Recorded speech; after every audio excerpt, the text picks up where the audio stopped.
is that age group. You said 16 to 24. I usually say 18 to 24. But either way, I think that group right there is such an it's such a unattended to group, and there's no.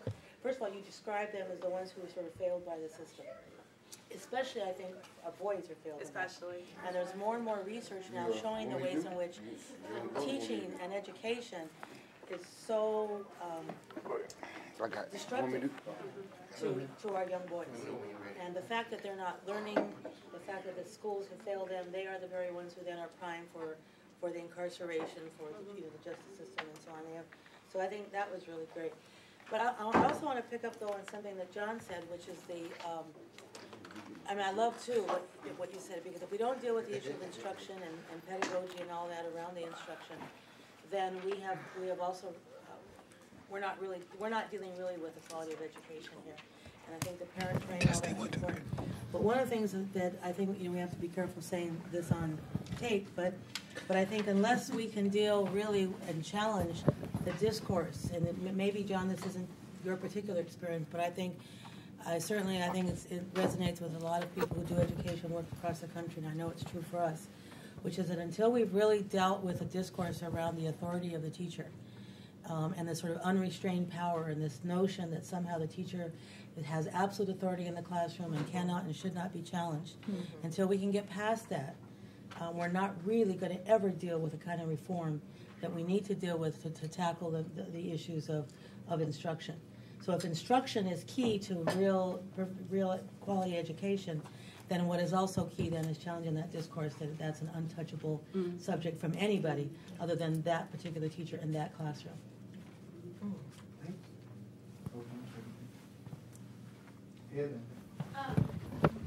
What I was wondering is, what do you mean by the after-school programs that we don't hold them accountable, and could you expand on that? Kind of. So there's a lot, not just after-school programs, but educational support programs that they're a lot of times funded by a mix of some public funds and then charitable philanthropic funds, and that they're very loosely organized. So, for example, a child care center has to be licensed. It has to meet certain kinds of standards around its facility, around the training of its folks, even health standards for people who work there. And you don't have the same kind of regulatory or curricular kind of set of standards around after school or other school supports. So do you want to jump in? Yeah, yes. Sorry. I did a lot of work in this process, in this field earlier in my life. So policies, regulations stop at the age of 12 in any type of activity that's happening after school. And because teenagers are seen to be able to move freely and do their own thing, and they can go to recreation centers or learning spaces on their own without parent consent, they can go sign up, become members, do whatever they want. There isn't a space where people are really holding those programs accountable to the quality of work that they do with young people, and that the resources that go into that, because they aren't necessarily always funded by cities or governments, if they are, they're seen as recreation, and recreation doesn't have a standardized way of thinking in terms of programmatic strategy or approach.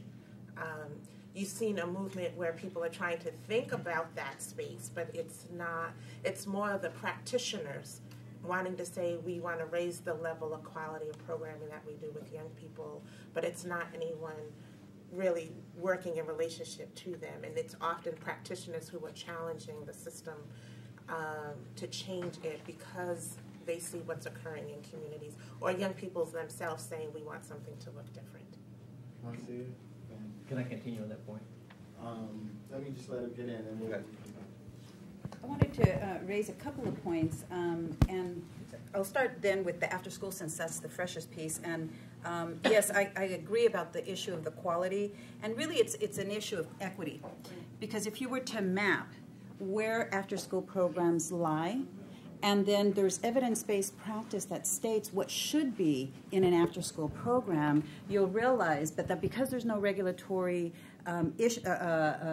implementation of checking what after-school programs are happening and where they're happening, then in the neighborhoods of color, you've got basically recreational, one type of menu, whereas in the more affluent neighborhoods, you have really the evidence-based practices being implemented and a variety, a menu that's just exhaustive of the opportunities for kids. And so for after-school programming, I think it's some really important questions that we have to raise and policies we have to address.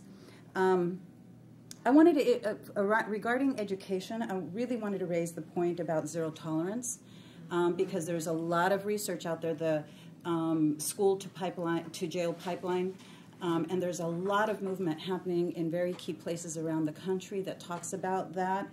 So really talking and having very in-depth conversations about disciplinary actions, suspensions, and expulsions, because at least from my perspective, working in the criminal and juvenile justice system, it's all youth of color.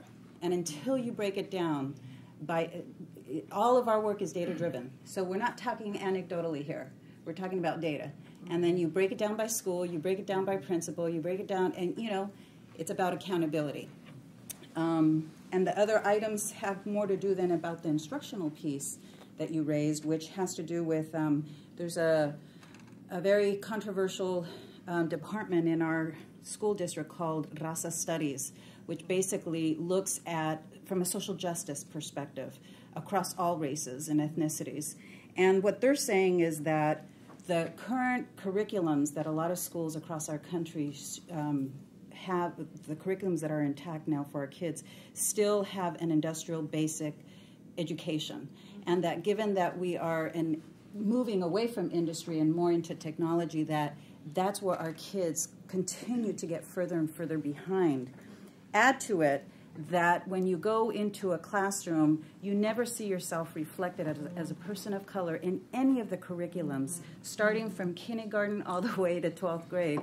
You don't see your histories, you don't see your strengths as a people reflected in curriculums. And so that when we talk about dropout rates, I go to United Way meetings and they talk about there are 3 focuses, one of them is on dropout. They never once have a conversation about people of color. So it's still sort of like this general dropout rate, but really what we're talking about is the large percentages of youth of color. And until we engage those conversations about structural racism and really intentionally go after what is going to make the difference for kids of color, we're not really going to get at some of those issues. I want to go back to Peter's point for a second, which is in terms of these standards, and they aren't law, but there's actually pretty decent professionally designed standards around after-school programming, which would be interesting for community groups to get their hands on, just to give them they're sort of ready-made. They may not hit all the issues, but in terms of the basic framework of an after-school program, they would then give people in terms of the book to rip them out of, they should probably go in the book.